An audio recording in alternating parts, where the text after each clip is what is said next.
All right, we have a special guest with us today. One of Europe's premier high divers. She vaults herself from 20 meters above the water and hits the surface at over 85 kilometers an hour. In a field with fewer than 100 pros and virtually no professional roadmap for women, she became a 23-time Swiss national champion and was named High Diver of the Year at the 2023 European Aquatic Awards and competed at the Red Bull Cliff Diving World Series as the first Swiss female in 2024. This year, she's posted career best results while balancing a professional career outside of competition. Holding a degree from Harvard in economics and a secondary degree in energy and environment, she's carving her own path in the world of modern professional athletes.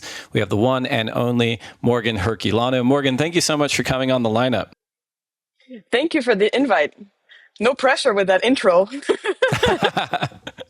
It's a very, very impressive resume. And, obviously the lineup is primarily a surfing podcast, but frankly, the only reason we do it is to be able to expand our perspective. So it's not just competitive surfers, it's journalists and shapers, it's professional athletes. And your story is so interesting. I can't wait to get into it. But first things first, where are we talking to you from today? I'm currently based in Montreal, Canada. I'm there for training. It's the off season for us. So the winter is a lot of hours in the pool, in the dry land. And so I'm currently in Montreal, but I'm usually based in Boston. Interesting. Yeah. And that Boston basis, I'd imagine, had something to do with your Harvard education. Are you finished with Harvard, or do you still interact with that school in some capacity? Yeah. So I moved to Harvard in 2018 to do my degree, basically, and then graduated in 2022 and then stayed for another 3 years doing research and entrepreneurship at the Harvard Business School. And now, even though I finished that chapter of my life very recently, I still stay in Boston simply because I like the vibe, honestly. Have you adopted any of the sports teams? Are you like a Celtics fan or a Patriots fan or Red Sox or anything like that? Yeah, I mean, I like going to the games. I don't think I would call myself like a hardcore fan, but I do go to the Celtics. Boston fans are pretty hardcore, so I think that's exactly. That's so I very think humble of you. you can't say you're a fan unless you really are. But I enjoy it. You also can't say you're not a fan. So. That's probably more problematic for sure. Now, you mentioned it's the off season for you, and like myself, most of our listeners probably have minimal familiarity with your sport. So can you walk us through what like a 12-month calendar looks like for someone in your position? Yeah. So, I mean, the main season runs from April or May until October. And there we have about 10 events all around the world. With the Red Bull Diving World Series, with the World Aquatics Championships. So it could be World Cups, World Championships, National Championships. And then during the off season, which is like October again to like April, May, we're trying to like work in the pool, work in the dry land, build some strength, work on the technique, prepare some new dives. So it's very similar to any other sport, I would say, that has, that is running in the summer. So in the off season, it's mostly just putting in a lot of hours in the pool, and we don't do that many crazy high dives that you see on social media anymore. It's mostly like the boring stuff. So on the small platforms, yeah. That's interesting. And I wonder, like, again, for like civilians like myself, I watch some of the stuff you do. And like the first thing I think of is like, if I'm that high up, like I'm going to be terrified. I think for myself, I'd be like, well, the more I do it, the less scared I'd be. But I'm curious if it's the same for competitors like yourself. As you mentioned, it's like, we don't do the high dives that often. We kind of save it for competition and do the training in between. But does that ratchet up the anxiety a little bit just because you're not doing it as much? Yeah, totally. I mean, I think there's a few things. The first one being that the fear never really goes away because the risks are always there. And I think it's very similar for big wave surfers. Like you always get that anxiety of like, am I gonna get seriously injured today? Sure. The risks are always the same, even if you've done it 1,000 times. And so that's always very nerve wracking, and you have to deal with that. But obviously, like the more experience you have, the easier it gets, or like the easier it gets to manage that fear, I would say. So it's not really that you are less nervous, but that it's you know how to tackle it. And then obviously the off season, making sure that you really trust your technique then allows you to really go into the high dive when it's competition time like completely freely and with full energy, even if there are things that you can't control for, like the wind, the weather conditions. Like you know that you've done your takeoff and your technique a million times in the off season in the pool, so then you can just reproduce that. Interesting. Now, is diving to me, especially like with the disciplines within diving that you compete at, there's springboard diving, there's platform diving, there's cliff diving. Are they very different in terms of like competition? I mean, a parallel with the surfing world would be like, as you mentioned, there's big wave surfing, there's the championship tour, there's, the longboard tour. They are very different within the surfing kind of vertical. Is it similar in diving, or do the skills kind of translate across those disciplines? I mean, I see them as like different sport, and I think it's Right. probably similar for surfing, is that I like think that's there right. are Yeah. skills that overlap.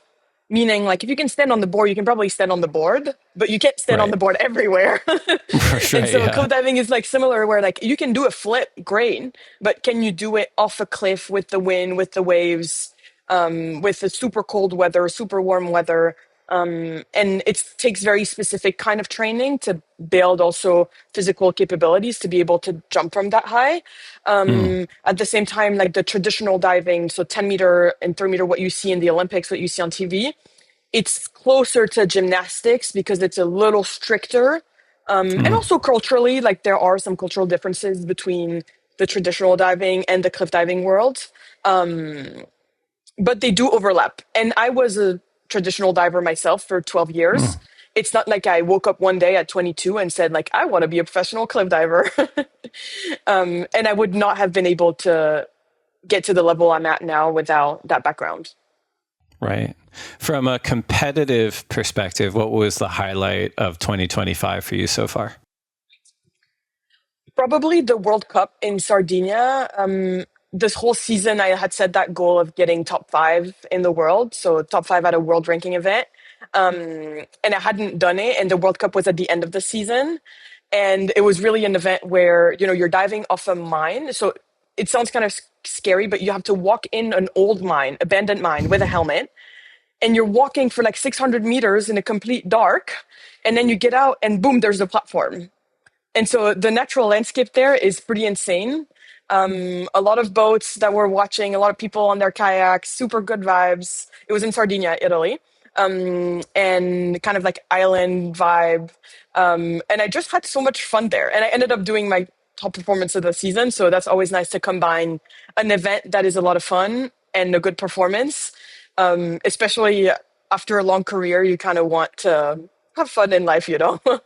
For sure. Jesus, though, like when we're talking about the anxiety management, just at the competitive level, having to first walk through, an abandoned mine with a helmet on is probably like a very unique feeling in competitive sports. Yeah, and you're in your swimsuit, right? So you have a helmet Right. and a Yeah. You're swimsuit. feeling exposed. Like, So it's like nice outfit of the day, right? But it's kind of what's fun. It's like you get to go to all these crazy places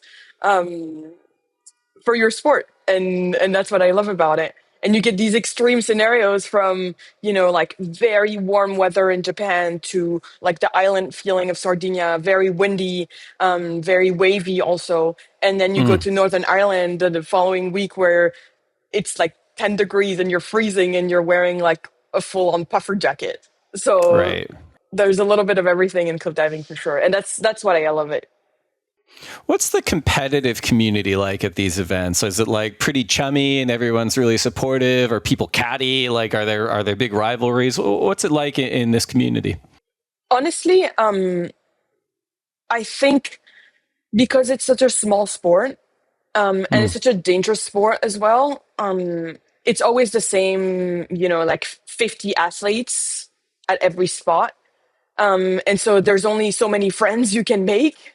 So you get really close with the whole international community because often there's not that many people from your country. And and the nature of the sport being so dangerous because you're alone on that platform and you wouldn't want anyone to fail, you know? Of So in the course. end of the day, like, yes, we're competitors and we want to do great, but it's more so you want to do great for yourself. You're standing alone on that platform. You're not facing any rival directly. I'm thinking of like surfing competitions when you have those heats and it's like one Right. by one.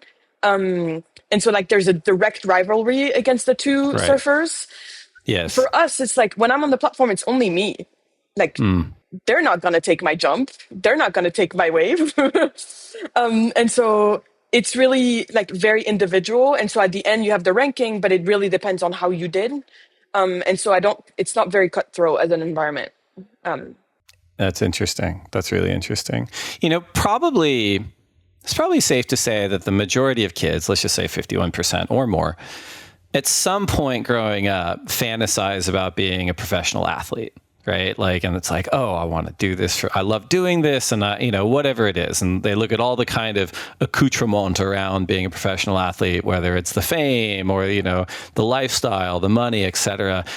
And the reality is, specifically in what I wouldn't consider mainstream sports, you get your big ones with your basketball or football or baseball. And then you have like other sports that are sort of orbiting the size of those monster ones. It's not always like the most glamorous lifestyle. It's not always like you might be a sponsored athlete, you might be getting paid prize money, but you might look at that over the course of the year and be like, that's not the only way I can survive. I'm going to have to diversify. And that's something that you've been very, very open about outside the sport, just in terms of your career. And I'm wondering if you could tell us just a little bit about that and like when that started to come up for you and specifically like what that looks like in 2025 outside of the competitive diving part of your career. Yeah. And I think that idealizing the sport, it's like in two ways. First, there's the training aspect of it. Everybody wants to be on the podium. No one wants to be on the dungeon training at 6 a.m. in December. Sure. No one wants that. And so it's a little bit like, can you love the process enough? Can you love the training sessions enough that you will get to that level where you can, pretend to be on the podium? That's the first part. And then like the monetary side of it is very real. Like you might love a sport that doesn't have a lot of like career outcomes. And that was the case for me in Switzerland. I was always told that diving was kind of like a hobby, that it would never be my career, that it would, one, never make any money, but also never really be considered as a professional job. And I think that's very much of a Swiss mindset. It has pros and cons. I think like there's a reason why people say that, and part of it is the truth. It's because it is very hard to make money in that sport. And so when you're looking at your career, you have to say like, okay, I'm a great athlete, but do I have other things going on that I can monetize? What do people want to see? And that's when I started kind of creating content on social media, because I saw an opportunity, particularly with diving, that on social media, you see a lot of freestyle jumps. You see a lot of like crazy stuff happening. Right. And in some ways, like my travels, like people like to see it. People like to see the locations where I'm diving. People like to see the mental aspect. People like to see the training. And that's kind of why I started it. It was not really because I liked the validation or the likes or the comments. It was more so because I saw a business opportunity there. And then now it's kind of working. So it was a very intentional move. And it's also a ton of work and it's different skill sets. Like now when you have sponsors and you have to make a video about them, it takes like editing skills. It takes like producing skills, knowing the lights, knowing how to speak, Sure. knowing, how to make a fun montage that people will want to watch. And that's very different than being a professional athlete and just like performing and being like a beast in the pool or, on the platform. Totally. And I mean, it's interesting too, even in 2025, like when you mentioned like learning how to speak, like I've been at the ASP, now WSL, for 20 years. And when I started, there was like a real, like what you would call like whitewashing of personality on tour. Like everyone was trained, who was trained in media training, was trained to speak like like in a boring way. You know, it's like canned responses, like zero personality, like get me out of the interview, like that's kind of it. Then social media hit and it became this like radical access to everyone. And then you could argue that like people spoke too much, like people like revealed way too much about themselves. And now it feels like you have to hit that equilibrium. Like no one wants an inauthentic robot where they're not getting genuine answers, but that at the same time that there has to be a little bit of like coaching and mystery that goes into it as well. Yeah, totally. And honestly, I think it's a balance that you have to decide for yourself as an Mm, athlete, because you have to think about your personality and think like, what is it? You have to get a good mix between being authentic, but at the same time, even if you are authentic, you need to find something to post. You need to edit it. You need to have a story. You need to put it out there. So even if the story is real, you still need to consciously think about it and work on it. So it's a little bit like, what do you see in your personality that, could make a good business case, and how do you like either amplify that, or how do you project that, how do you also stay true to your values, because you can be great at like, I don't know, insulting people, but you shouldn't do that online, right? right. If that's not what you want to do, you shouldn't do it, even if you're good Yeah. at it. I think. But, yeah, No, it's super exactly, interesting. Yeah, exactly. You should never do it, but at the same time, like there are things about your personality that people might want to see, yeah, that yeah. are also why you're maybe such a good athlete. And maybe it is because you're super confident, and like you're not scared to say I want to be the best, and like I Sure. want to win everything this year. But is it what can you package it in a way that's compelling? Very fair. We're going to take a quick break to get a word from our sponsors. And when we come back, we are going to wind the clock back on Morgane Herculano. Don't go anywhere. All right, welcome back to the lineup. I am Dave Prodan here with Morgane Herculano. Morgane, you mentioned, you're in Montreal today. You're mostly based in Boston, but born and raised in Geneva, Switzerland. Is that right? Tell us about like what that's like, because that's an area of the world that most of our listeners, and myself included, are not super familiar with. You know, being born and raised in Switzerland is very nice. Like, I'm extremely privileged to say that, but I loved my childhood. I have very fond memories of Switzerland. Then, obviously, came a point where being a professional athlete in Switzerland is not easy. I mentioned earlier, like seeing it as a career path and combining it with studies was almost impossible. And that's kind of when I decided to take the bet on the US. Mm. I didn't have, a particularly conducive background to go to the United States. Like my parents didn't really even speak English, or they're not American. I went to public school, very like average family. I'm also the oldest of five. So my siblings were very young when I decided to go to university. And I think that also helped me decide that I wanted to go abroad to see something completely different and get out of that bubble that was Switzerland, because it's Mm. just so nice there. So yeah, I Right. think I wanted to see the world a little bit, and then I applied to, like I reached out to like 30 U.S. schools, and the process was pretty crazy because I didn't have any clue where I could end up, either academically or even as an athlete. I had no idea. I was just like in my bedroom emailing all those schools, and somehow Harvard reached back out. So I think I got a little bit lucky there, and took that opportunity, and then did the tests, and obviously the admission process is pretty crazy, but yeah, no, being raised in Switzerland was nice, but also I was happy to leave and see something else. What about other like sports and activities growing up? Were there other things that you were into? I mean, you're such an incredible athlete. You're probably good at least one other thing. And so what's the answer there? And then how did you kind of like zero in on diving? What was it about that sport that you Yeah, really enjoyed? I wish I was good at all the sports, but no, I think as a kid I was always kind of like, interested in like skateboarding and doing cool tricks, and like was a little bit tomboy. Like I like climbing and like doing all these extreme stuff.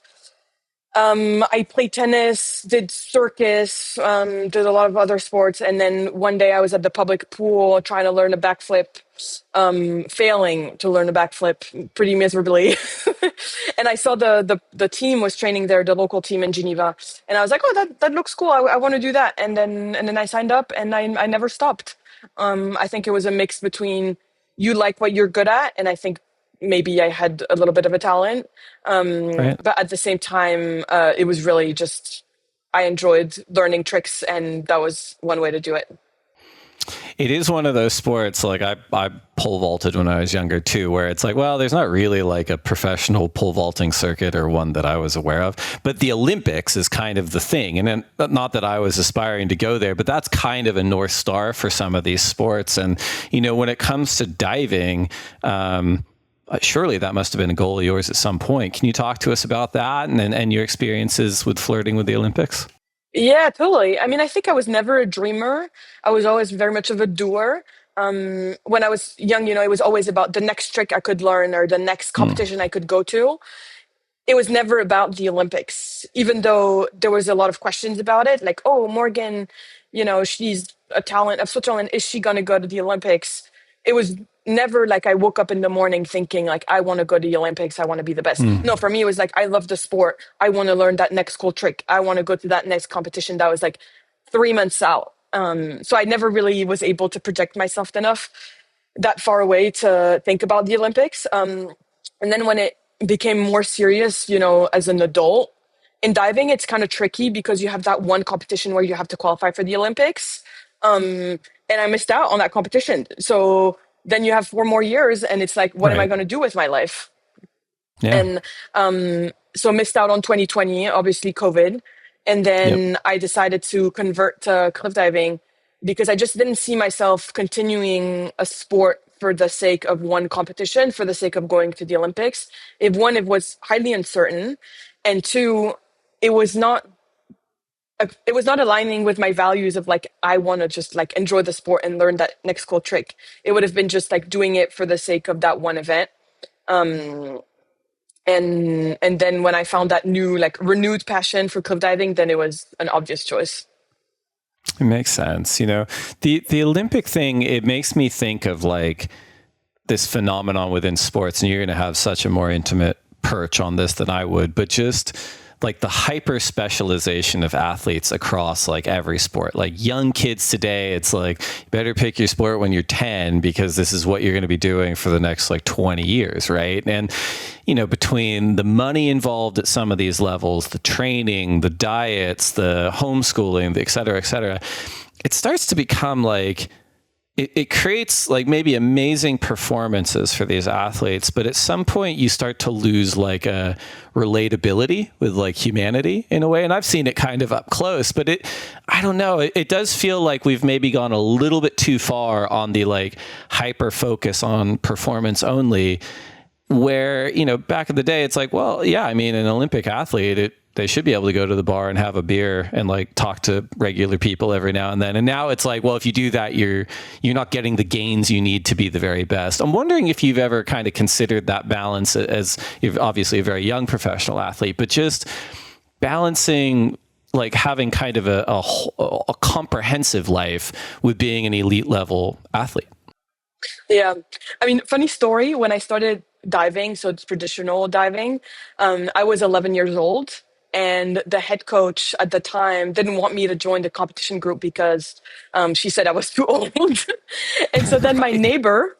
my neighbor, who was 8 years old at the time, was making it in the competition group.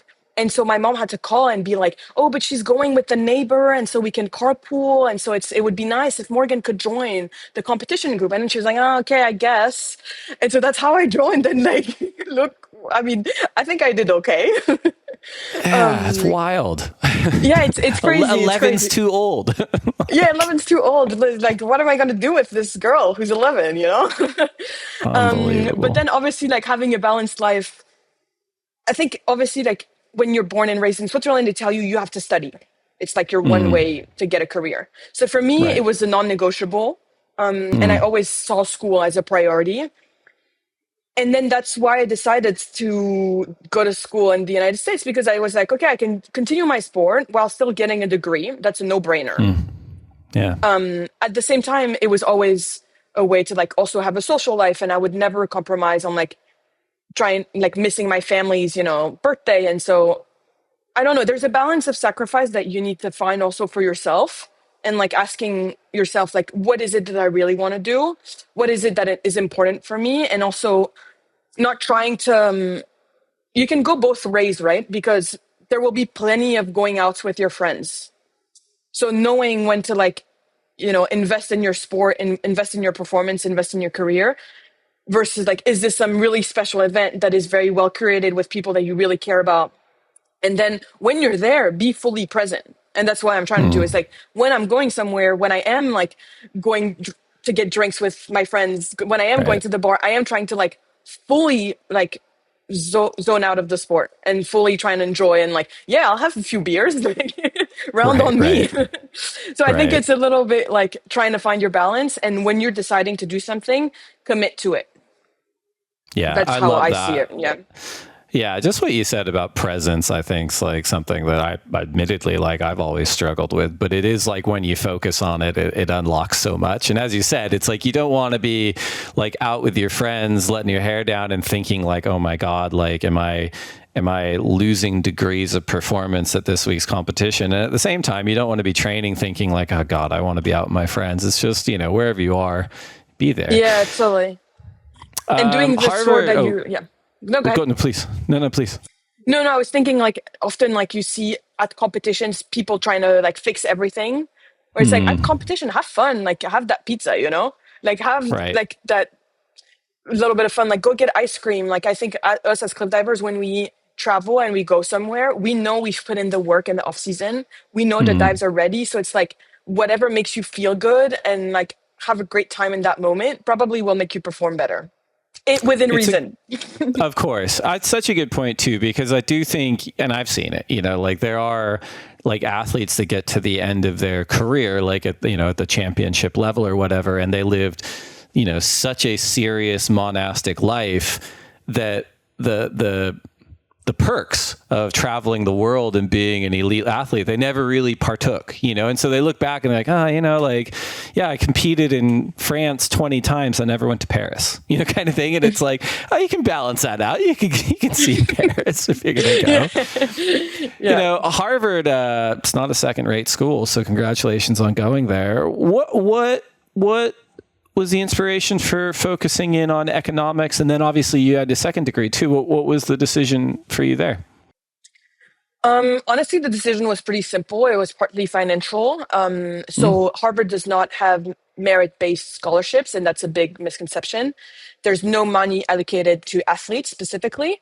It's only need-based, right? So if your household or your parents make less than a certain amount, then you get a full ride, and if not, then you have to pay. Obviously, being born and raised in Switzerland, the purchasing power is a lot higher for a middle class family than in other parts of the world, and especially international students, I think, are at a disadvantage for that policy. And so for me, I had to fund my own way to school. But my parents clearly did not have the money to allocate to Harvard. Like it was a clear no go. Also, because in Switzerland, then you might have, a part time job. Like university is essentially free. But so for me, all of a sudden, it went from free to paying 80K a year. Right. So I had to like raise money through like sponsors, public institutions in Switzerland. And that process was extremely stressful and exhausting, but I was able to raise a certain amount. And then I got the opportunity to use certain like high school credits for my degree. Right. And so that basically made it from 4 years to 3 years. So I graduated in three instead of four. So I also had to pay 3 years instead of four. And economics was one of the fields where you could do that. So it was a little bit of that, and then a little bit of, curiosity on how the world works. I'm sorry, I don't have the most glamorous answer on why I No, chose no, no. economics. It was not necessarily a passion, but I knew that it was, a way to understand how the world works. I think I always had like a little bit of entrepreneurship mindset in me, and so I enjoyed all my classes. I had a great time. It was very hard. It was hard, but I think I chose a field where it worked also with my life, and that's how I, yeah, that's how it went. No, I appreciate that answer too. And it does, I mean, geez, even the 80 grand a year versus, higher education in other parts of the world. America is appealing for a lot of reasons, but like healthcare, higher education, wealth inequality, there's, room for improvement. One thing it makes me think, just hearing you explain that answer is, the NCAA, which for non-US listeners, that's like the National Collegiate Athletic Association. So all sort of college sports run through this sort of national governing body.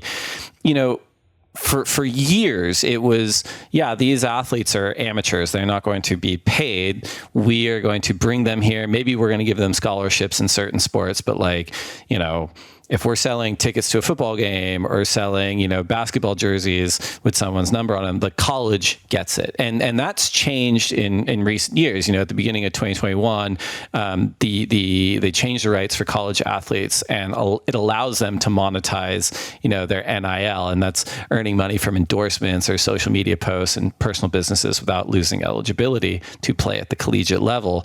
I'm curious, obviously that's a little bit later than your collegiate experience, but I'd imagine that conversation was still happening for college athletes at the time, where it's like, man, this is a lot of work. Like, this is very, very expensive. And I might be in a position where I'm getting hurt for the college, and that's jeopardizing my ability to make money in the future, where I could be making money now.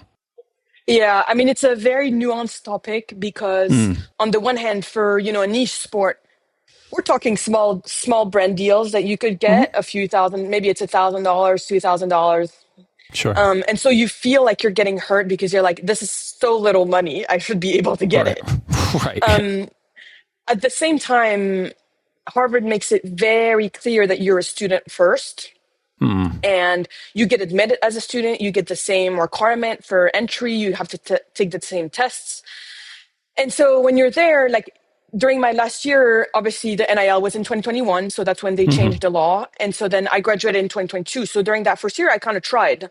But it was Right. very hard at that time because Harvard was saying you're not allowed to do a deal where you either wear Harvard gear or Hmm. do it like film anything in the Harvard facilities.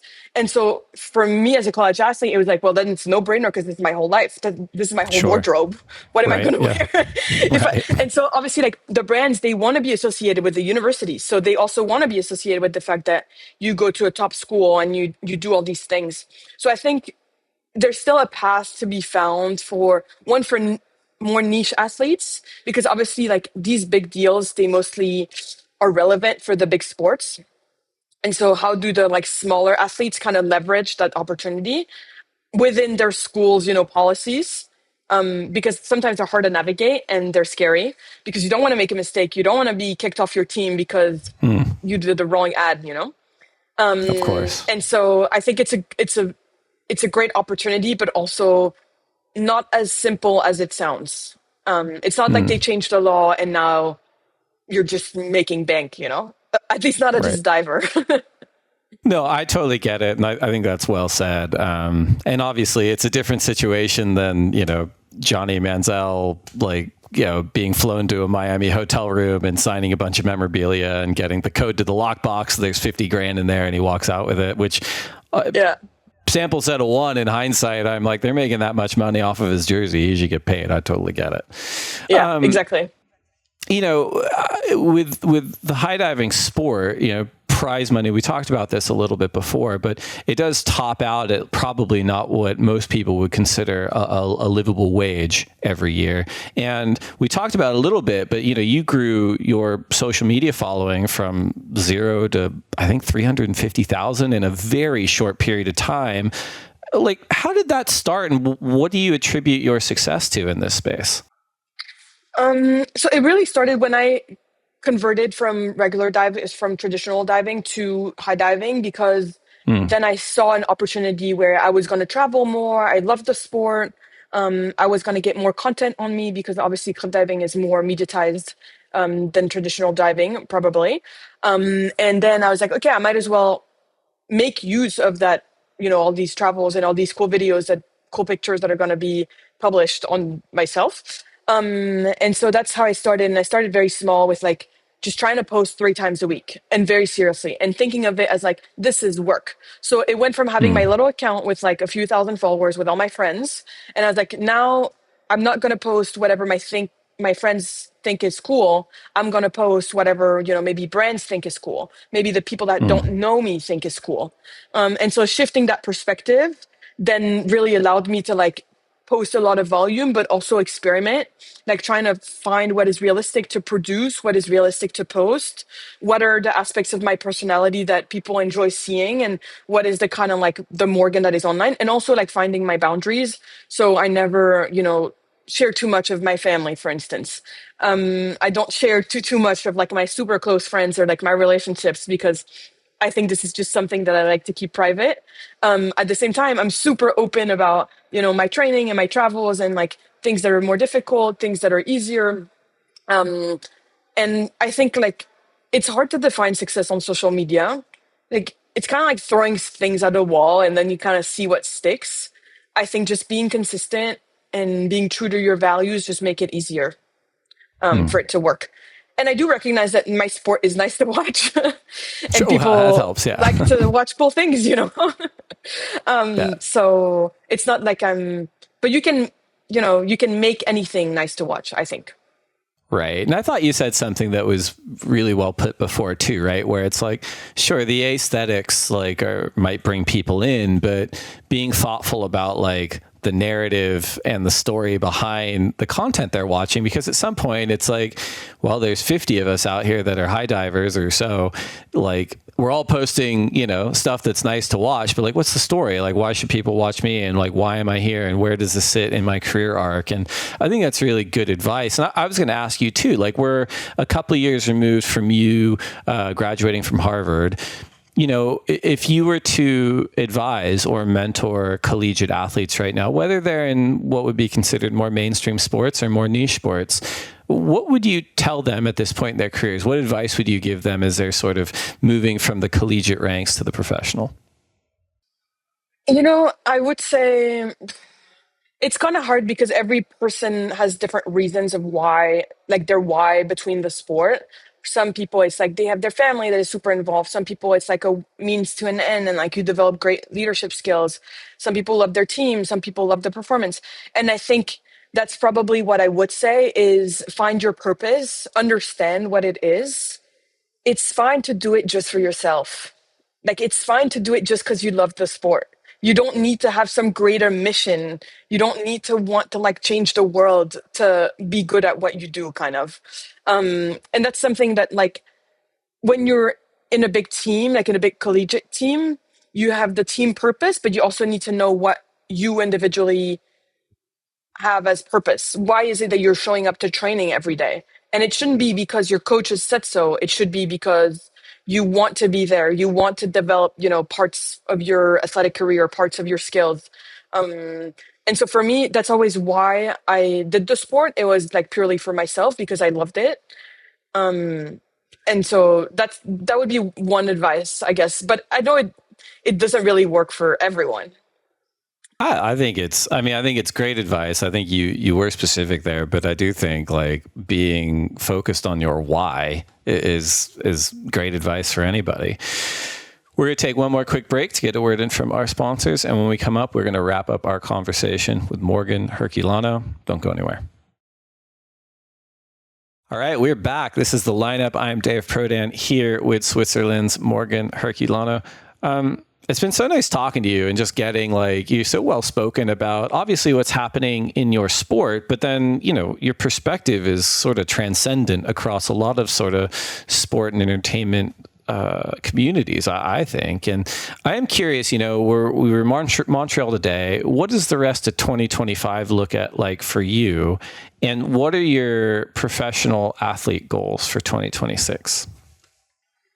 So right now I'm just trying to focus on training, so putting in a lot of hours. I saw, like reaching the top 5 at the World Cup. that I could be up there, and that was very encouraging. But at the same time, I do recognize there's a ton of work. Like I have a ton of skills that I need to learn. I need to be a better competitor. I need to be more precise. I need to, just be a better diver. And I think like the one way to do that is just train a lot. For 2025, goal is on training, potentially getting a new dive ready, but we'll see how realistic that is. And that would be one of the hardest dives in the world for women right now. So obviously, like it's just fun to play around those ideas of like, can I be at that level? And for 2026, well, we'll know. I told you I was not that big of a dreamer. I think I'll just take it one step at a time. You have to put in the hours in the training sessions, and then that will reflect on your competitions. Who knows? Like I do hope that I can be on the world podium one day. If it's next year or in the following, we'll see. But more than anything, like I want to feel good about myself in the sport. I want to feel good about my progression. I want to live all those cool experiences and enjoy it to the fullest, because I do think that this is an opportunity to like, it's rare, I think, nowadays to live from what you love, to make a living off of it.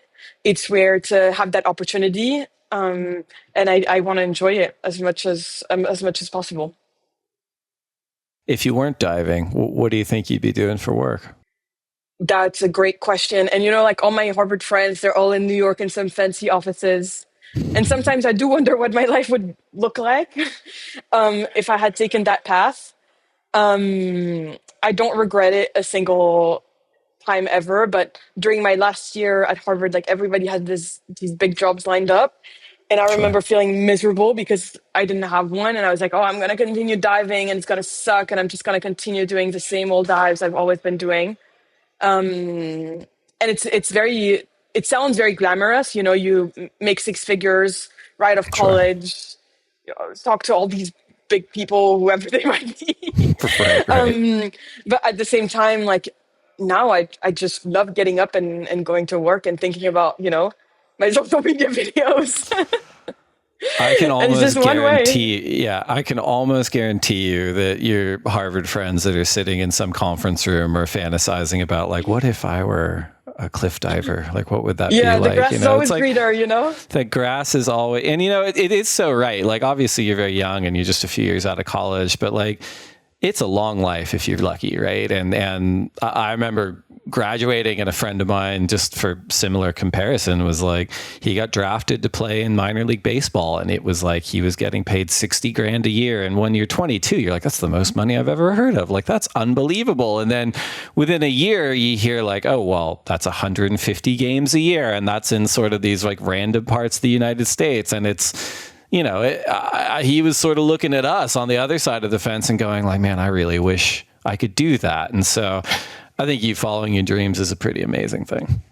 Yeah, for sure. No, definitely. And just fight again, like it's going back to your why. It's like, why are you doing it? Mm, Like if you have a great reason to get a boring job, do it. But don't do right. it for other people, do it for yourself, right? I love it. Before you go, Morgan, we did put out a feeler for questions from folks at the Lineup Pod on Instagram. We got a bunch back for you. We have whittled them down to three. The first question is from @AC Condon, who asks, do you know the young girl divers in Mission Viejo? Oh, I do. The Natadories. I grew up down there. So, and they do have a good diving program for what I remember. I'm curious if you've come across them too. Yeah, I was there on training trip 2 years ago. Okay. And I don't think I overlapped with the young divers that much, but I know they have a great team. They have a great pool. My good friend Dave Colturi from the US trains there at that pool. So would love to go meet them one day. Love it. Second question is from @Ottman_Eld, who asks, what's the thing that makes you disciplined every day? You are an example. Well, thank you. I think it's funny because I don't think of myself as someone who's super disciplined. I think I'm very determined, but I think I slack a lot too. Like I'm not perfect. Just today, like I showed up at practice and played soccer with my friends for like 15 minutes. Disciplined version of Morgan would have said like, you go right in the warm up. But it's mostly going back to your why why are you going to Hmm. practice? And that is makes it much easier to do hard things. So going back to your why and knowing why you do it, I love the sport, so I love going to training. Love it.